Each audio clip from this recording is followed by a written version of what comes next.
remember being 3 and 4 years old. They would rehearse like on Sunday nights, their band would, and we'd drag our pillows and blankets out, right? And lay in the middle of them. They would sit in a circle as they would sing to each other, doing harmonies, and we'd lay on the floor, looking up at them and just go to sleep on Sunday nights. Welcome to the ZHZ Podcast, your go-to for all things music and the DIY artist. I'm your host, Zach Davis, and with me is my fantastic co-host, Matt Allen. Matt, how you doing, man? I'm fantastic, Z. How are you, man? I'm doing great, bud. Man, tonight I am stoked. Tonight we welcome my good friend, Jason Bradford. Jason and I go way back. Jason is part of the Salt Lake City synth pop band, Son of a Ghost. Great stuff. Let's get this thing rolling. I'm geeked. All right, Jason, welcome to the show. Thank you. Matt tells me that you guys go way back, and I think he's just going to go ahead and start off by maybe reminiscing a little bit about some childhood memories real quick before we get into the juicy stuff. So Jason and I go back. I was about, like 12 years old when I met Jason. We moved in, we started attending the local church congregation where Jason's family attended. And, so we grew up coming through youth groups and Boy Scouts and all kinds of stuff. And, I was really good friends with Jason's brother, and I spent several nights in my adolescence at sleepovers in Jason's basement, with his brother, eating Sour Patch Kids, listening to Depeche Mode and writing shitty poetry. Right. But before we get into the nitty gritty of things, I want to set the Wayback Machine. Once upon a time, we were on a Boy Scout hike, and it was, I believe it was the Uintas. I thought it was the Wind Rivers. It's one of those two. Right. But we're all there, and Jason's a couple of years older than I am, and kind of this group of the older kids thought they would go off alone and go ahead of us because they didn't want to wait for us because we were slow. And so, they had their map, they had their compass, they had, we won't get lost. Well, we get to base camp, and guess who's not there? Jason and the gang were not there. They weren't. And so they sent a couple of the leaders back down the trail because they figured that they must have gone off this one fork. So Jason, take us back to where it was panic at our camp. We were all so worried. Oh gosh, because we'd heard all the horror stories because they really prepared us for these trips, and so we know what's out there. And so you guys take the wrong trail. When did you realize that, oh shit, we're at the wrong lake? Well, first and foremost, always listen to a scoutmaster on a hike, right? Yeah, I think that was you and my brother's first scout camp. So you guys were just newbies on that one. Oh yeah, and I had all the wrong gear, and it rained, and I was wet and cold and miserable like the whole trip. I think I probably blocked it out, but I'm sure more than one person wanted to strangle me. Yeah, we hiking down that trail. I remember we were so excited to get to whatever lake we were going to, and I remember the lake that we were going to, I think was called Lily Lake or Lily Pad Lake, and so we took off down that trail, and we missed the turnoff on that where the trail forked, and we kept hiking straight till we hit a lake full of lily pads. So we thought, awesome, Lily Pad Lake, we made it. So we dropped our packs and just started fishing and messing around, and we did that for a couple hours. So all of a sudden it started getting dark, and then we thought, oh, nobody's here, crap, nobody's coming, right? So I remember the four of us hiked back down the trail, yelling, screaming for people, couldn't hear anybody. But one of the guys, Mike, remember Mike, Matt, brought a map.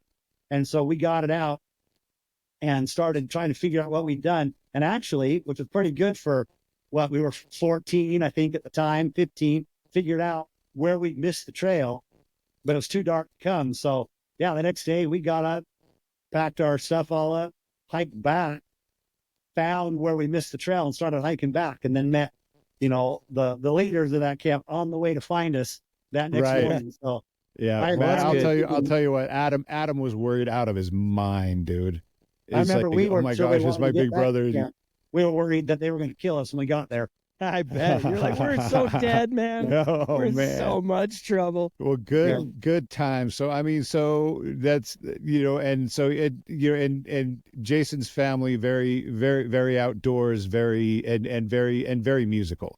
Very talented family, and so it's like and Jason's family meant a lot to me growing up. To this day, it's I have a lot of love for the Bradford family. So Well, say, so Brent and Jan and Adam and Noel and Aubrey, I love y'all if you're watching. Well, same with your family for sure. Dig it, man. So we did.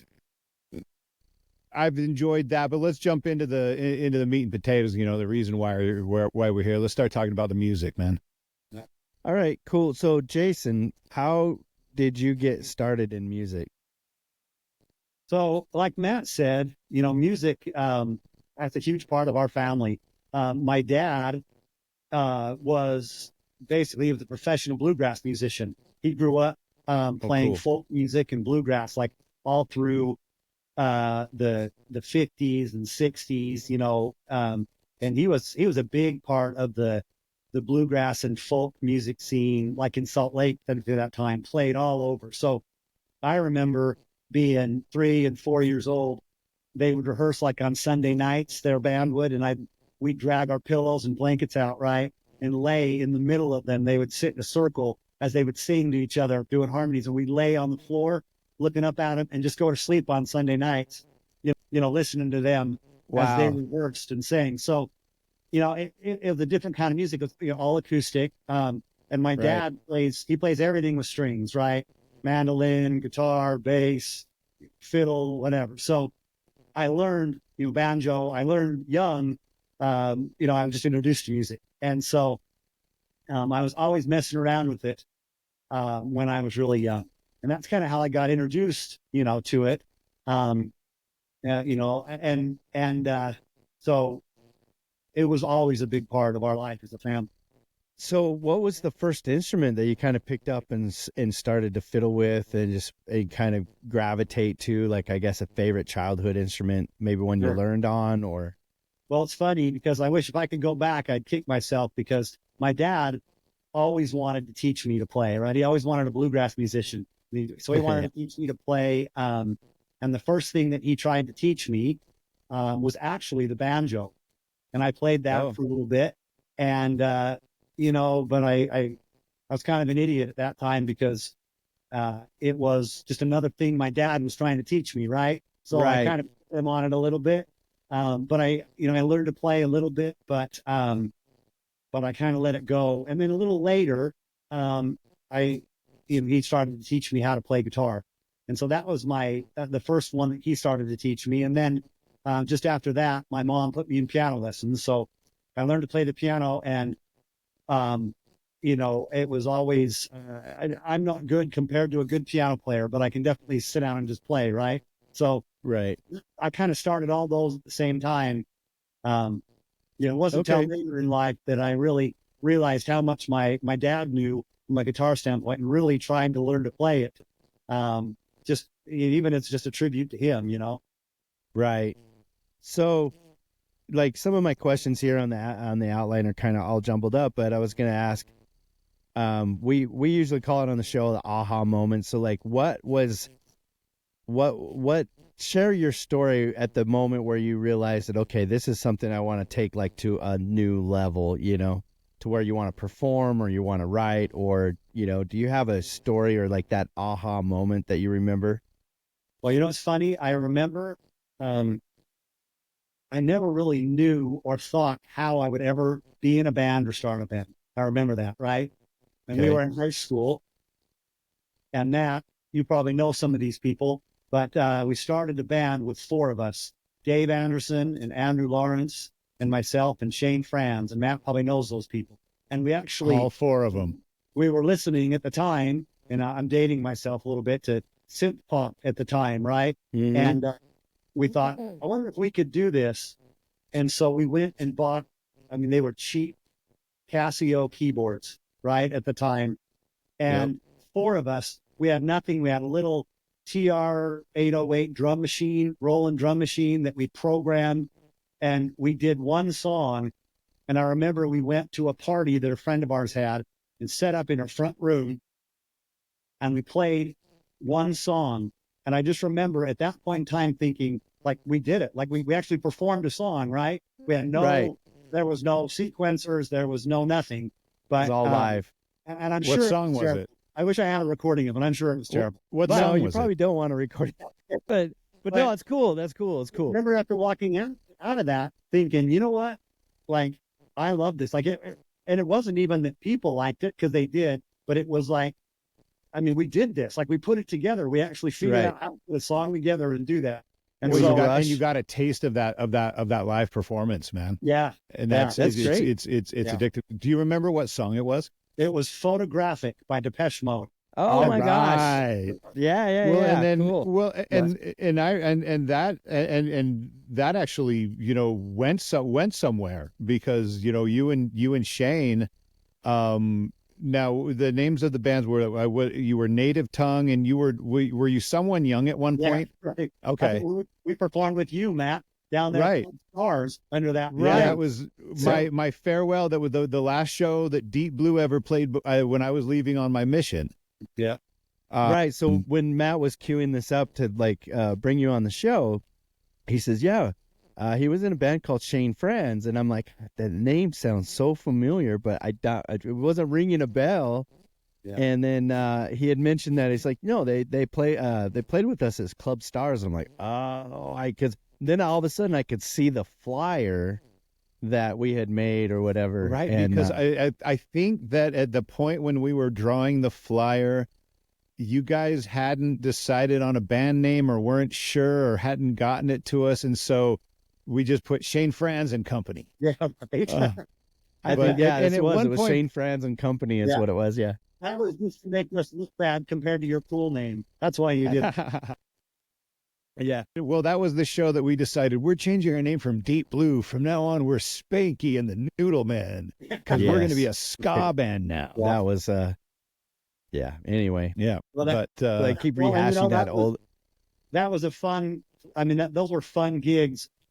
You know, the venue wasn't great, but the fun thing about it was it was where the first time we really felt like we were doing something professional, right? Like, right. Legitimacy. People were paying money to see you play. Yeah. You know, but we almost got kicked out of that night because, or maybe it was the first time we played there.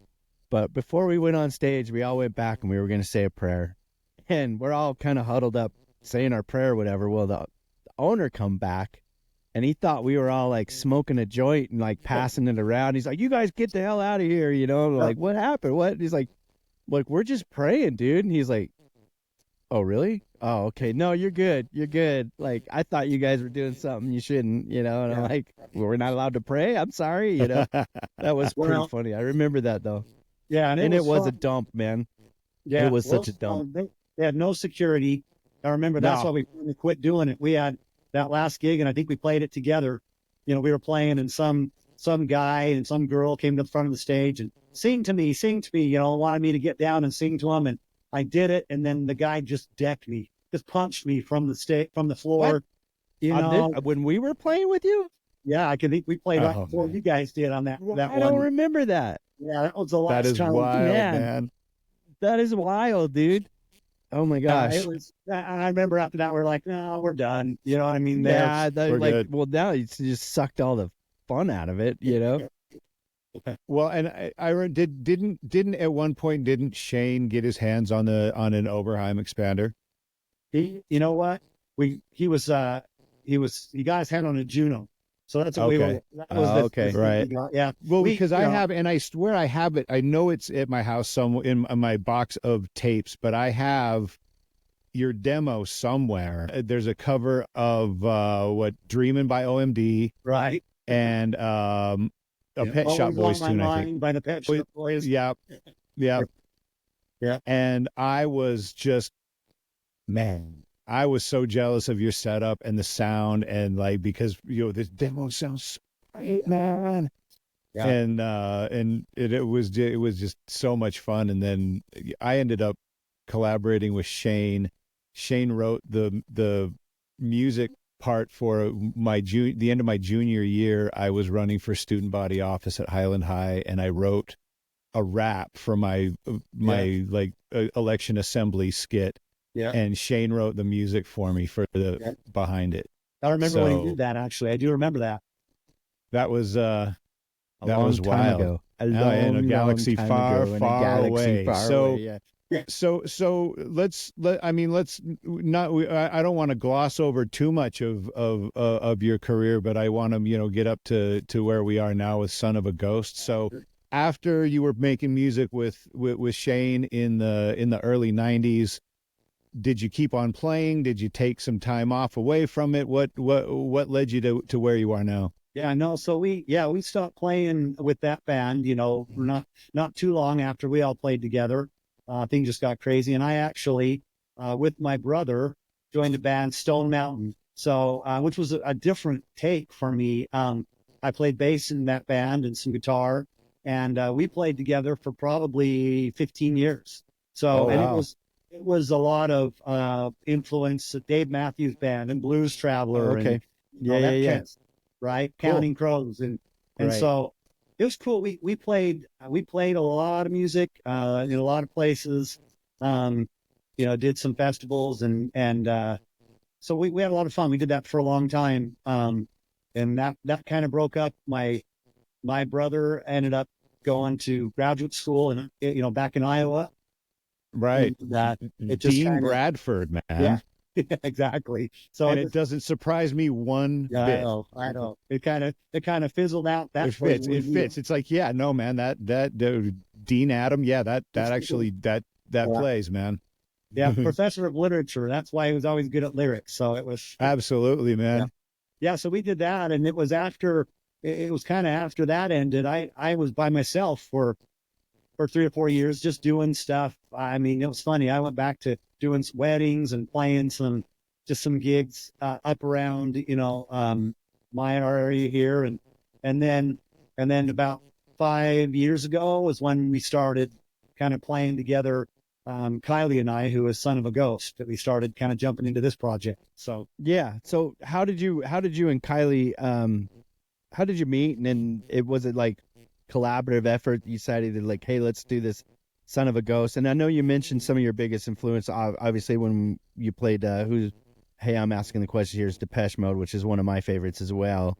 But listening to some of your catalog, it reminds me of a lot of like the old, like late 80s, early 90s synth pop bands like Depeche Mode, Erasure, OMD, New Order, and stuff. So what are, obviously Depeche Mode is one of your biggest, but what are some other ones that you inspired by when you were writing this music? It's funny. I just love music, right? So there really is not there's not a genre that I just stick with. I love that 80s synth pop, and you can definitely hear the influence in the stuff that we do, right? But I love, like, a lot of the stuff I'm listening to now. I don't know if you guys have heard of Bears Den. I love Bears Den. Ed Sheeran, of course. I listen, got all Ed Sheeran stuff. I love Imagine Dragons is big, and that kind of stuff. And it's funny, like when I write the music that we write, most of it, is acoustic and on the guitar. And so when we go out and play live, there's been a lot of times where we just go out, the two of us and our acoustic guitars, and just play. And those songs you hear in our catalog sound obviously a lot different than they sound. Right. No, yeah, I could imagine. Because while there's a long time where I was trying to make things sound a certain way because I thought it would just be more universally appealing. And then I figured out, you know what, really do what I like, because if no one listens to it, I'll be proud of it, right? But if somebody likes it, then that's even better, right? But it's kind of just do what you feel a little bit, right? It's liberating when you do that, when you realize that, you know what, I'm writing this for me. I hope somebody likes it. I hope it touches somebody in some way. But well, and obviously people are listening, man. You guys are getting tons of love, tons of play on various internet radio outlets, and it's good stuff. let's but so we're gonna listen to a few tunes tonight. First track that we're going to play for y'all is called "Stay With Me." Right. Jason, And then, tell us about this tune.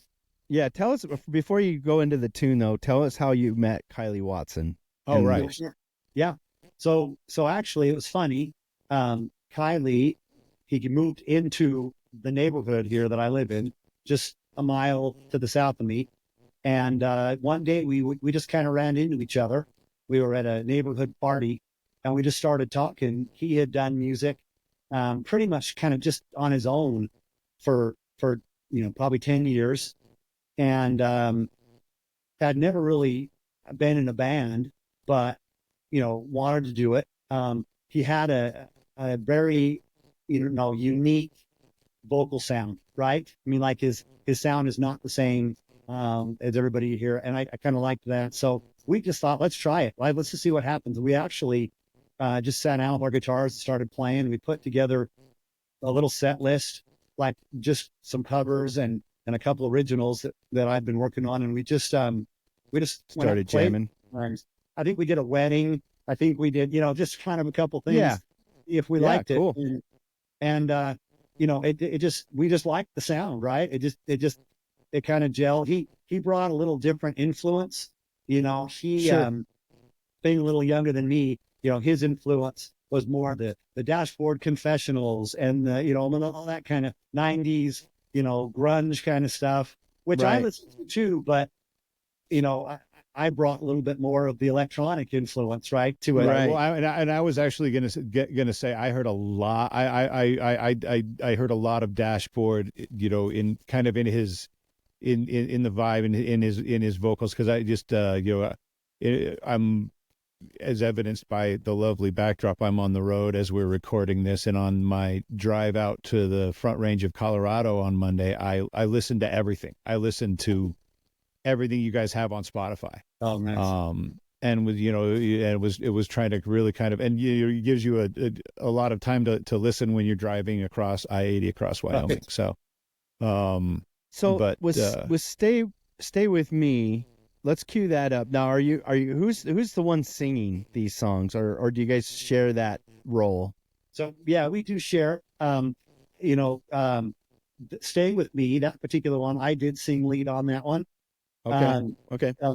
Kylee and I will share that, and we kind of did that just depending on the song, right? Right. Like Sure. how the feel was, Right. whether he takes the lead or I take the lead. It's funny.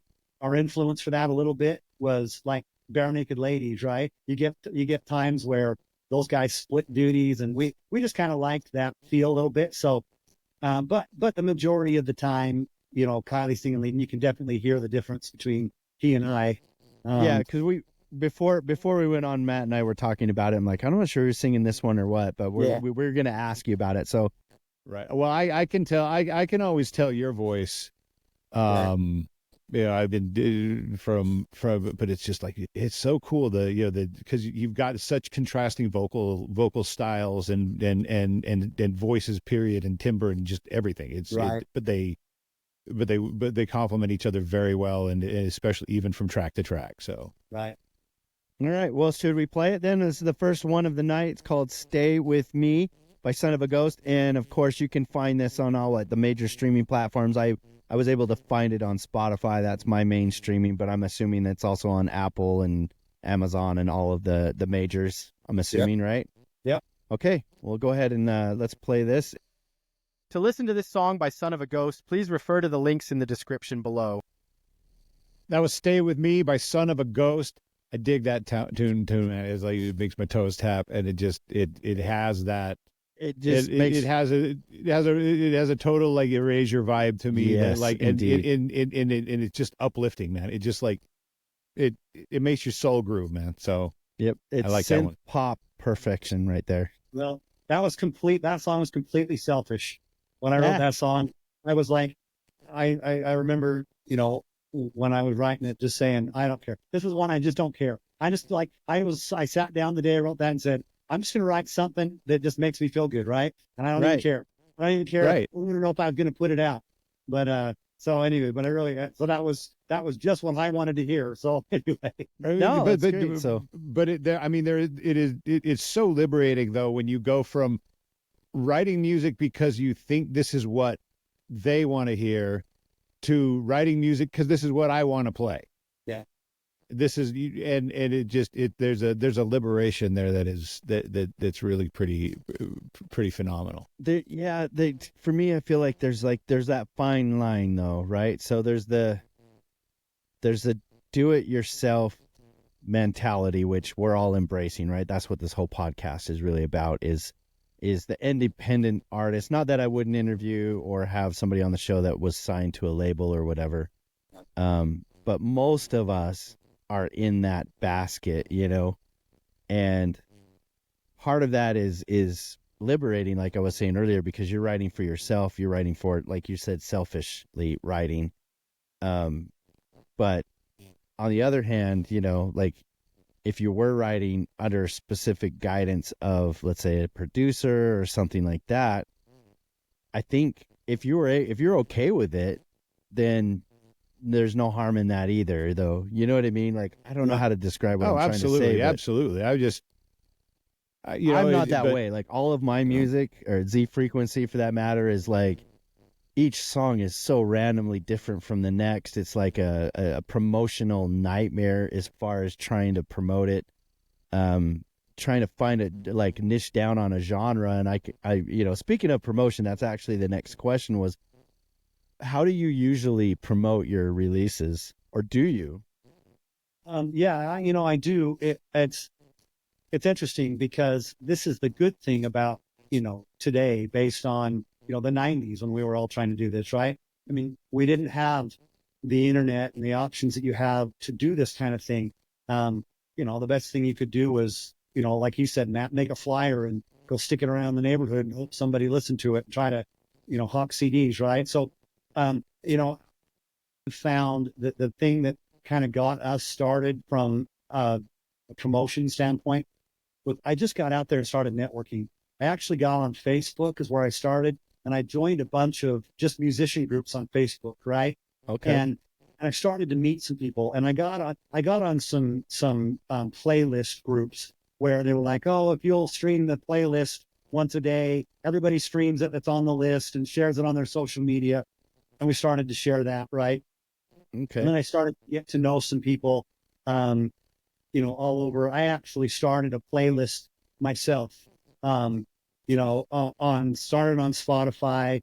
Now it's still running on YouTube Music, where I did that. I got on a music Facebook group and just advertised for independent artists that might want to join this playlist. Oh, cool. Yeah. And they, the deal was, look, stream the playlist once a day and share it to your social media. And people started picking it up, right? But I got to know people, all over the world. I mean, I've got people on this playlist all over the UK and, all this kind of stuff. And so as I started to get to know them, well, then it kind of just branched out. I started to get to know some other people, and like our music got to a group there. We started getting, plays over in the UK.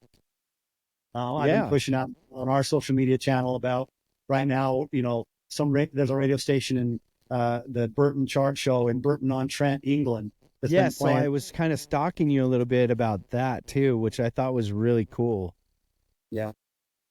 I'm sorry, I didn't mean to interrupt you there, but yeah, no, I just, what? It's funny because through somebody that actually asked to join the Facebook group that I created on that playlist. This was another person that heard our stuff on that playlist and reached out to me and said, hey, we'd like to take your song. We'd like to include it on, this chart show, right? I mean, so they heard it through this group that's just kind of ever expanding. Right. And it's great too, because we, it's all genres. I got to meet people in, all over the country, and as you support them and they support you, that's the cool thing about independent artists, right? I mean, we're all just in the same struggle together.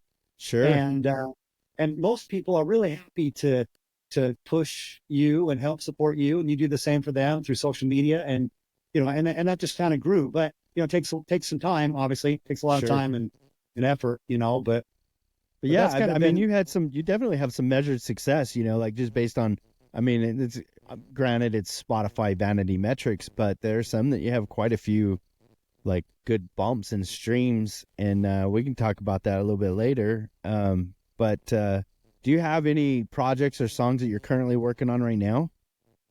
yeah. So I've actually, it's interesting. So historically, we have put out all of our music as individual singles, one by one by one, right? Yeah. And we were actually advised to do that. The reason being was the more continuously that we come out with music, the fresher it is, the more people stay engaged and keep listening. You always So, have something to push, yeah, rather Yeah. than putting out an album and then trying to push the album for 2 years while you write another one, it's Right. been release a single, release a single. So we've done that. Currently, I'm working on a third track that has not been released. So I've got three, in the hopper right now.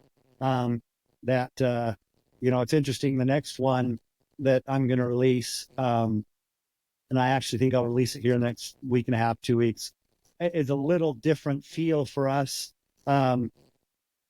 It's an influence a little bit more, like I'm trying to think who it would be. Maybe more of a Linkin Park kind of Oh, a so a feel. little bit harder. Yeah, and little bit. a little less melodic, a little more, from a lyrical standpoint. And it's funny, I wrote this song because I just kind of wanted to experiment with that. That was another band that was an influence to me. And I thought, I wonder if I could, if I could do that. I've written some stuff that's a little more edgy, on our stuff. All Good Men and One Shot are two of our singles that are a little more, they still have a synth. Right, but a little well, more on the edgier side. Yeah, yeah, Yeah. Stay With Me, which is a little more, poppy, right? Oh yeah, So, no, that's straight up pop. Like, I mean, it reminds me so much of like 1988 Erasures. well, and Anyway, but it's funny because I did that on purpose in the fact that, so I also do a lot of DJing up around here just for people and things and parties. like your and, side hustle, or well, yeah, just for fun, just because I love. you don't even get paid for it, you just do it. Well, yeah, I don't get paid, but you know what? I do a lot for free. Right. It's the kids in our neighborhood. I've been involved with the kids in our neighborhood, for years and years. And one of the things I told them as they came up, and they grew up was, as a gift to you, I'll either play or DJ your wedding every time for when you get married, no charge. Oh, great. Just Thought, do it. hey, that's Yeah. nice to have in their back pocket, man. It's one of those things you don't think about when you're trying to plan for a wedding, and then all of a sudden it's like, okay, well, how are we going to do the entertainment? Yeah. Oh, crap. Well, it's You know, funny but- because like they're all coming up to me and going, "Hey, there's this cool new song called Take On Me by Aha that just came out. Will you play it?" And I'm like, "Yeah, you guys are crazy. That came out in the 80s, right?" Right. This new Just song, going huh? back Right. around, right? Right. So it is interesting that the music that I was influenced so much by that sound is now coming back. You can hear it all over the place. Well, and I'm going to tell you right now, one of the main reasons why good music, that great music that we grew up with, is Stranger Things. Yeah. Stranger Yeah, I mean, there's a Things good- has brought so much of that music to our kids' generation, and their kids are loving it. My daughters both love Kate Bush now. Right. I mean, it's like it's fantastic. It's amazing. It's Yeah. like we are the target demographic. Right. Yeah. So yeah, my kids are finally figuring out that I'm cool after all these years. Right? Took them long enough. Um, I'm getting just a slight shot of your one of your walls on your studio was showing a couple of guitars, but what kind of DAW do you normally create and write music with? Like, what's your process usually like? Yeah, it's interesting. So, I write most of what I write in Logic, Okay.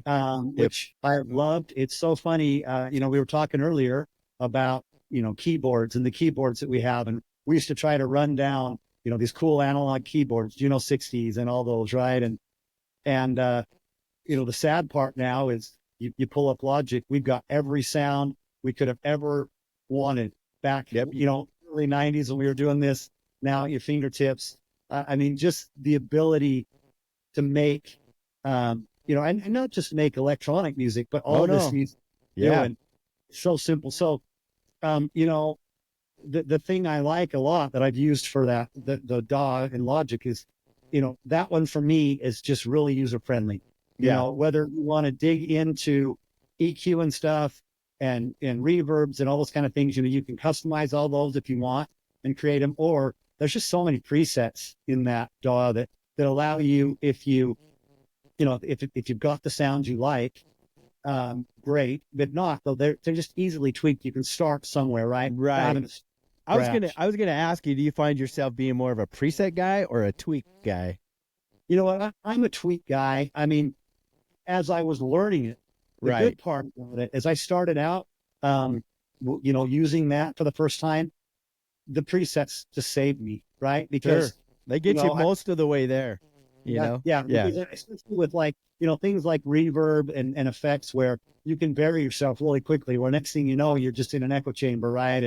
And so I could back it off and dial it into these presets and use that. Now it's funny, I find myself having my favorite presets that I'll go to, but then I'll go, whether I combine them with compression or I combine them with filters, or I'm using the multi effects or whatever I'm using, or whether I'm just going in and tweaking them, right? Because when I'm starting with vocals, I love to start with a lot of times like their classic vocal preset, right? But then I can go in, compress it, like change the EQ, do all those kind of things, fairly simply and fairly easily to get what I want. But they have a lot of that, the processing in there, like you can do to get that megaphone sound, or to get that the AM radio sound. Like the telephone talk sound. So I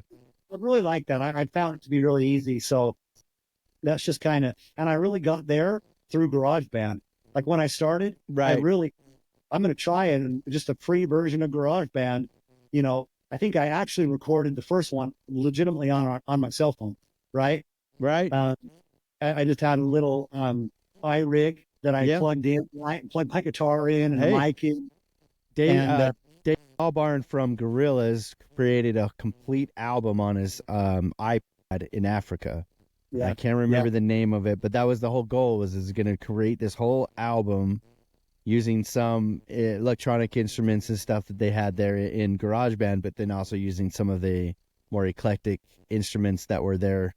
And it's just proof that it can be done, and that's cool, man. So I know we just kind of went down a little bit of a rabbit hole with engineering and stuff. Matt's like, I don't think he gets into that as much, but it's the craft though, man. It's the craft, and I was just curious. I was just picking his brain a little bit about, because like for me, like I plugins, I love presets, and usually like you, I'll find something that I'm like, okay, that's kind of a go-to plugin, but I might tweak it just to make, because sometimes it's different depending on song to song, But one thing I don't do and I should do is save my own preset tweaks, and then have my own bank of saves, and it's real easy to do. It's just save it, But I was just thinking about that when we were talking. But so we have a couple of more songs. We've been here for a minute, but real quick, do you have any like upcoming performances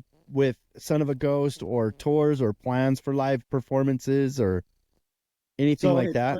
Yeah, right now we're actually we're not playing right now anywhere, just because we have been trying to put together what we're going to try to put this into an album, right? Rather than releasing all these singles. Okay. So we're focusing on that right now on the recording.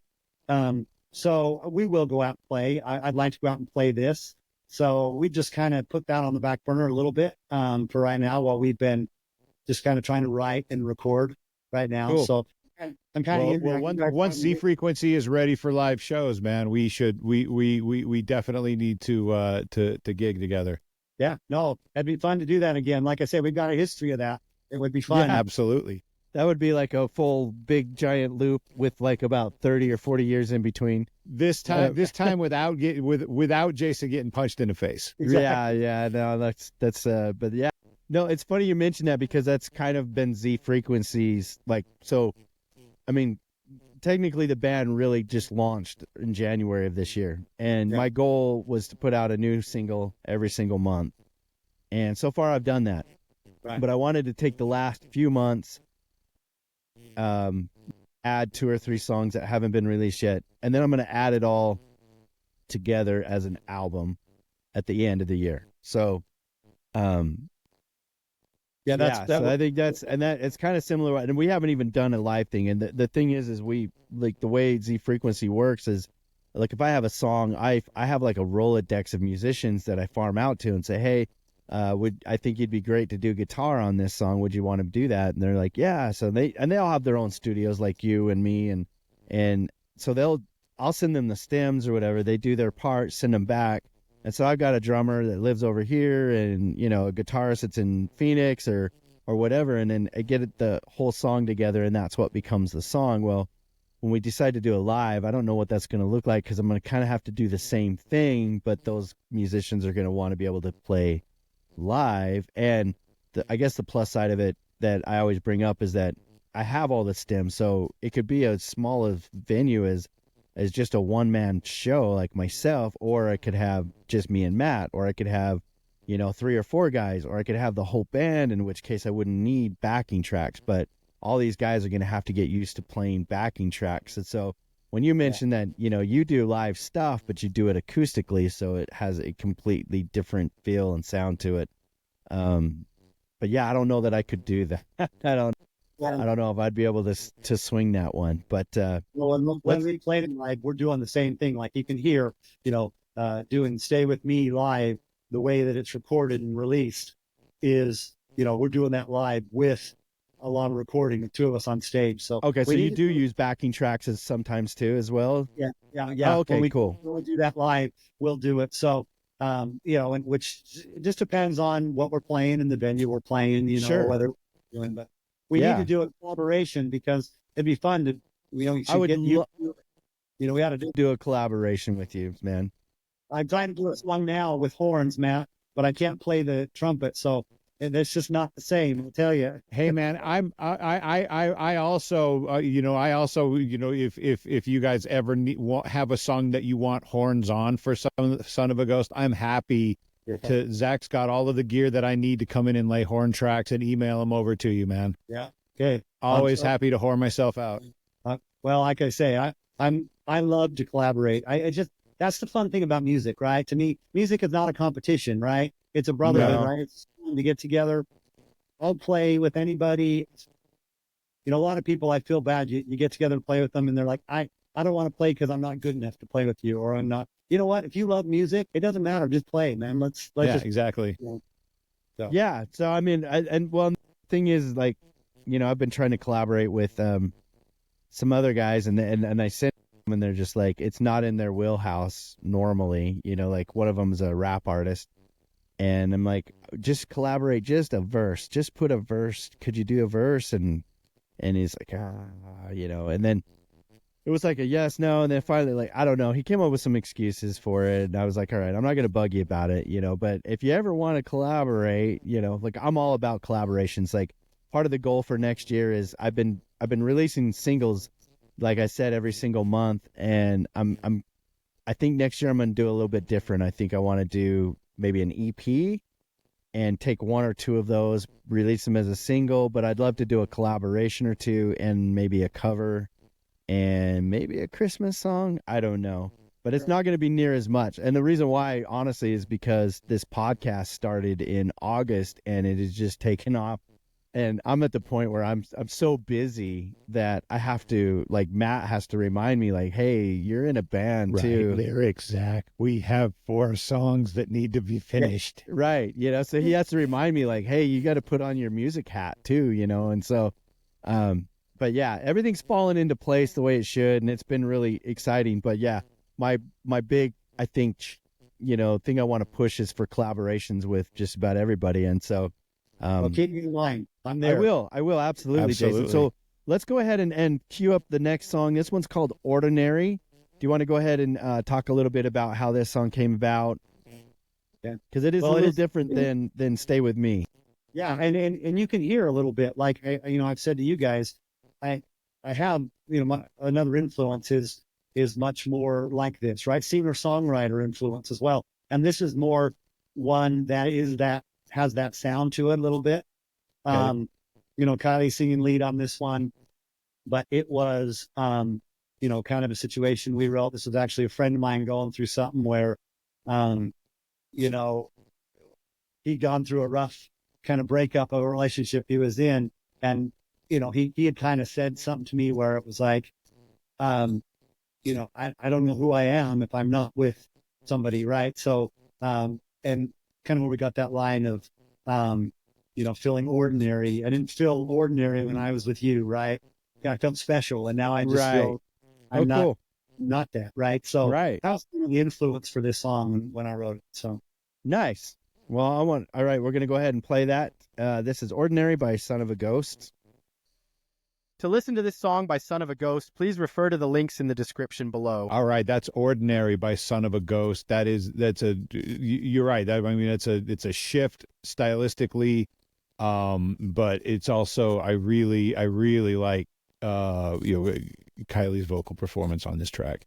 I love the harmonies too, and you guys did a really good job. They kind of cut right to the middle of your soul, and they help. The harmonies and the way it's vocalized help you feel the root of the emotion that the song is trying to convey, and that it hits, man. And I got to ask you, Jason, kind of wrote it. You were inspired by somebody personally you knew that was going through a rough time or whatever. What was their reaction to that song? You know what? I'm gonna be honest with you. I don't think they've ever heard it. I've never talked to them about it. Really? Wow. Yeah. And I don't. Someone out there somewhere is being touched by that song. Yeah. And that's the funny thing is you may never know who it is. It's funny Yeah. when most of the stuff I write, it'll be inspired by people or situations that I know, and then they'll take in their own turn, right? Like a lot of times when you guys write music, you start with a theme, and you'll write a second verse or a third verse that maybe is not specifically about that situation, right? Sure. But it starts based on that, and that really, Yeah. that song a little bit, because I started to bring my own thoughts and feelings into it about like when we all have times in our life where you feel ordinary, right? You don't feel like you're. Oh, I'm right now. Like when I like my wife and my daughter, whenever I write a song, they're like, they just assume that I'm writing it from my perspective, And I always say that, no, I almost always put myself in someone else's shoes, because if they were to look at my life day to day, it's pretty boring, like there isn't really a whole lot going on. So I'm always putting myself into a different perspective or for somebody else's perspective. And like if I write a love song, like they're like, oh, well, who is this? Is this an ex-girlfriend? Or, I'm like, I'm like, no, why do you think of you? Because, why do you think it's about you? Or, you know what I mean? Like, so, but yeah. Well, it's funny because that all the time. Yeah. And as you write about those kind of things, like I say, it always brings up to me just experiences and stuff that I've had in the past. And again, I'm the most boring person in America.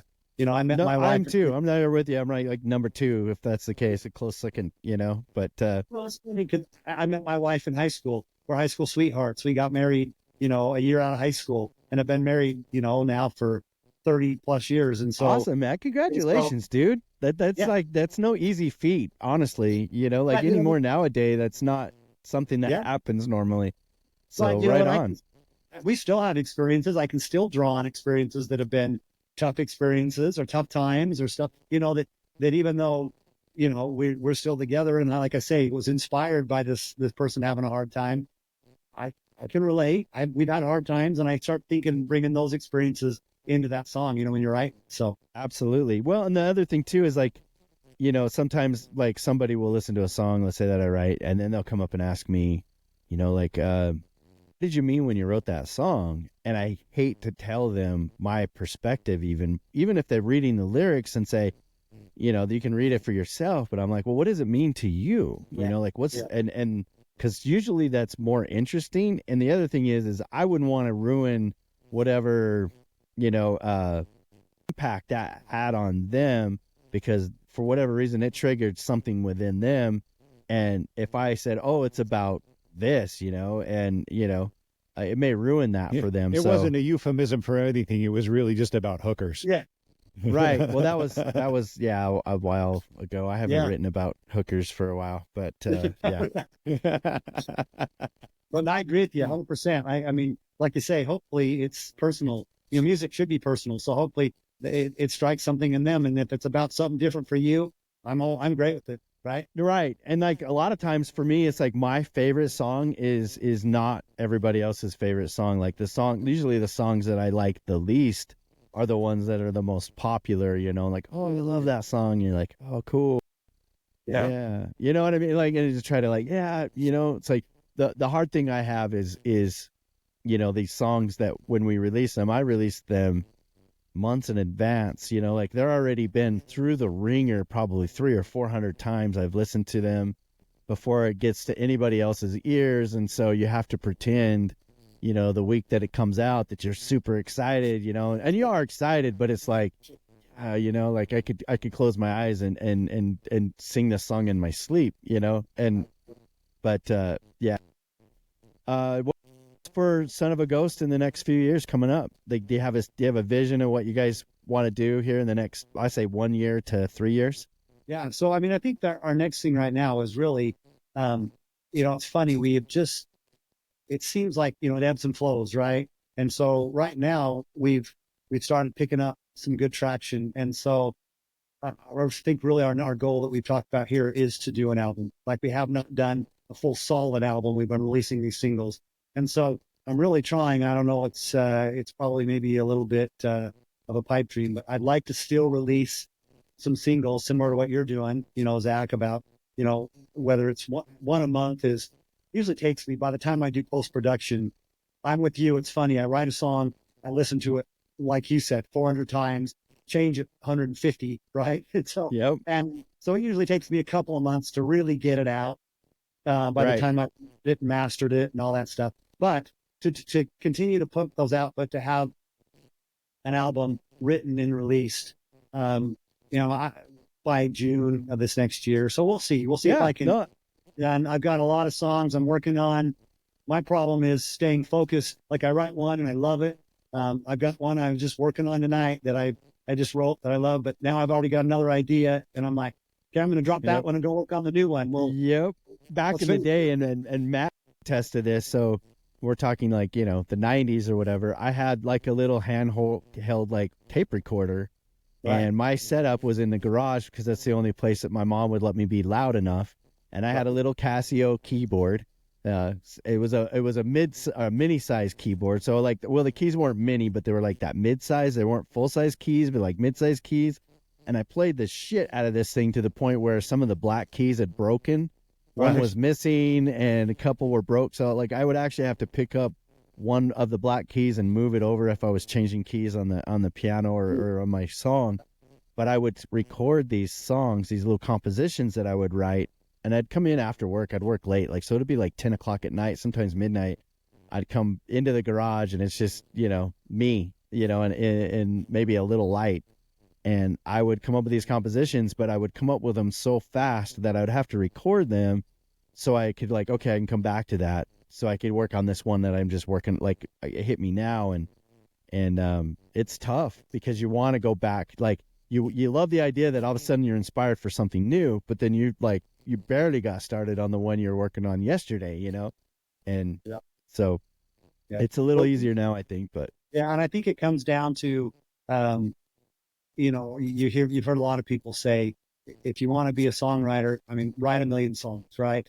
And whatever, 10 of them will be good or whatever the number. And I really think that's true. Like, if you go into my workstation right now, there's probably, 50 songs on there that I've written and I've written the whole song, but I've only got through half of it. And then I moved on, but you know what? I learned something from that. Right. And I'm like, okay, I'm not going to take that one farther down the road, but I learned a new progression. I learned a new, because, we all have them where you get stuck in particular keys you like, and you're like, I'm not going to write another song in G or F. I'm going to try to I'm writing a minor key or whatever it is, right? So right. No, I totally agree with that. And whoops. The other thing too is that you never know, like you could come back to that. Like that's actually happened quite a bit with this whole year of single releases. Like all of the stuff that we've been releasing, like was stuff I've written up to 4 years ago, so there's nothing new. I mean, it's all new to everybody else, but there's nothing new to me that's being produced at the moment. It becomes new once I hand it out to all these different musicians and stuff. It completely changes the dynamics of what my original bones of the song were. But I have yet to know, I haven't written anything at all this year, and about ready to dive into that, and I have a feeling it's going to be, like I keep telling myself, it's going to have a little bit more electronic feel to it. But I like the idea of like this whole ska thing. I still love ska music. I still love reggae music, rock music, and industrial music, and so I'm trying to figure out, like, in my head, I'm visualizing what would that sound like if it was like kind of a reggae kind of rhythmic, reggae stuff, or maybe even a little bit faster industrial ska. But like with industrial sounding, undertones to it, like, because they have ska core now, so Skanking with Trent Reznor, something like that. Yeah, absolutely. But not everything I do is like that. But I have no idea what it's going to sound like, and I'm curious. Like, whatever will come out will come out. But that's why I'm not in any rush. Like you said, like June, that's like, like it's almost 9 months from now. So that gives you plenty of time. And you actually have quite a bit of catalog to go off of, So like if somebody knew Facebook or Instagram said, oh yeah, and they checked you out, it's like you've dug a rabbit hole for them to go down. So it's not like you're leaving them high and dry with one song, all year. Like that doesn't work. But right. So speaking of, where can listeners find your music and follow you on social media? So we're on Facebook, we're on Instagram, Son of a Ghost 19 on Instagram, I think is our handle there. We're on Spotify, of course, all the major platforms, right? We have our website as well. I mean, Google Son of a Ghost band, we're there, right? Yeah, so, and we'll leave links to your in the description below the video here. Is there one platform that you favor over the rest, as far as not necessarily as far as music distribution and playing, but like where fans are more likely to get more interaction from you? It's funny. No, I mean, I don't care. I'm like, wherever they want to go, hey, listen to us. I'm good, right? I mean, Spotify, right, I think is the biggest, right? Of all that. It's funny because we've got a lot of people that listen to our music now that are jumping to YouTube music. Just Spotify's got their quirks and stuff, you know what I mean? But yeah, no, they're I can go off about Spotify if you want. Yeah, I got my own opinions about that. I have thoughts. Yeah. Well, it's hard as an independent artist, especially with Spotify, because as you try to promote your music, you've got to be so careful, because if you were to buy streams, right, using a bot. Yeah, bot playlists, and there's so much. Yeah, I actually had a playlist that I set up with some independent artists throughout the country that was shut down by Spotify, claiming that we were using bots, and there was no bots involved, right? I mean, this was just hard work by individuals, and there's just nowhere to go. I went the rounds with them trying to get that. Yeah, you can't. Yeah, and there's, yep. They kind of have you by the nuts, really, because even if you fought it or whatever, like, whatever distribution service you're using, whether it be CD Baby or DistroKid or whatever, Spotify will find them, and so they'll just drop you. Like, why? You know what I mean? Like, they're not going to go the rounds with them, so you're just kind of stuck or starting all over, or, and I just wish that it wasn't quite as like Spotify being like the main metric for like success, I guess, if you will, like, because like you can go to Bandcamp, right, and Bandcamp is like more direct from customer to artist services, right? So, but Bandcamp's been around forever, but why hasn't it really taken on? I don't know. I think as long as you kind of have to go where the people are listening to the music, and I think YouTube is definitely making a lot of headway, but I think what Matt was referring to is like, as far as social media, not so much the streaming platforms, but like what social media platforms do you kind of like find yourself hanging out in or engaging with fans back and forth more than, because some people are like, oh, you're a boomer, so you're probably Facebook, and then like the millennials like Instagram, and the Gen Zs are TikTokers, Hey man, as well. But we're Gen X, baby. yeah, We're everywhere. it's Gen X, so We're everywhere, and we don't give a shit either way. Well, it's funny. So the big three, I mean, we're on TikTok, we're on X, right? Probably more than anything. I mean, we do a lot on Facebook. We do a lot on Instagram, right? Yeah. But you can find us as well. Our TikTok is a little thin compared to our Instagram and Right. Facebook. So Same. I need to do a better job of just, it's funny. I think we just need to hire teenagers to run the social media. Yeah, I was gonna say, I don't know that it's just I feel clueless there. It's like it's just like going to a foreign language and you don't know how to speak it. It's. Well, I just run out of time too. It's just hard. Oh yeah, no, we're that's. independent artists. We don't have a staff of people updating our social media, right? So You pay them to do it, Yeah. So. Well, we also have our YouTube channel. Actually, we've had a lot of people, that we've had a lot of hits on the YouTube channel as well. So yeah, so I mean, there was one song you had, and I can't remember the name, so you have to forgive me, but you had like 130 something thousand views on it, and it was an old one. It was like 11 years ago or something that you released. But, yeah, we you know what I'm talking about? I'm not sure which one that one is that you look. You're gonna make me look it up. No, But- I think on Spotify, really, I think Throw the Rush Flight has our most streams and views. That one's kind of our first really big one that got some traction, right? And it's an older one, but I think it came out in 2000, I believe. So, Oh, yeah. oh, It okay. came Because like I made a release. Oh, okay. Oh, yeah. Wow, we're really old. Okay. We got one more song on the show that we're gonna highlight that you shared with us, and this one is called "Burn All the White Flags." So go ahead and let's introduce this song and tell me what this song's about, or the listeners. Well, it's funny. This actually started. We were watching we got into a television show. If you guys ever watched the television show Turn, which I have not seen it.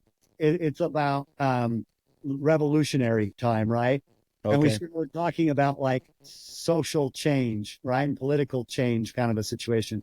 And so, that this song, we started to talk about like the change that was going on in the country then, and then compared to the change now. So, one of the bridge in the song is, we can't go back. We've come too far. Like the change that's coming, people, we just fight change as a society sometimes. Well, we've come too far. We can't go back, which means we have to work together to go forward, right? Right. And so that Burn All the White Flags is, we can't surrender and go backwards, right? We've got we've got to band together and move forward. That was kind of like what we wrote this song about. So it's cool. I dig that. I dig that a lot. So, all right. All right. So here comes Burn All the White Flags by Son of a Ghost. Hey, DJ, spin that whack. To listen to this song by Son of a Ghost, please refer to the links in the description below. Well, there it is. Burn All the White Flags, Son of a Ghost. It has that vibe of that like call to arms, like okay, it's time. It's go it's time. like got an anthem feel to it for sure. Like a call to action song. You know, it's like raising the banners, man, and then William Wallace is running across and exactly. Yeah. So good job, man. I guess that's pretty much it. That's gonna wrap up our show. We would like to impart with the audience, Jason, before we say our goodbyes. No, I appreciate you guys having me. I appreciate as an independent artist, like you say, getting out the music out there for people to hear is always the hardest challenge. And we've had a good group of people who just follow us and listen to us, whether it's 10 people or 100 people. We just appreciate everybody and that listen to us, and hopefully now they'll come listen to the podcast here and And, I appreciate you guys giving us a chance to come on and promote our music, because that's always the biggest challenge as an independent artist. So. Well, I appreciate you taking the time to be on our show.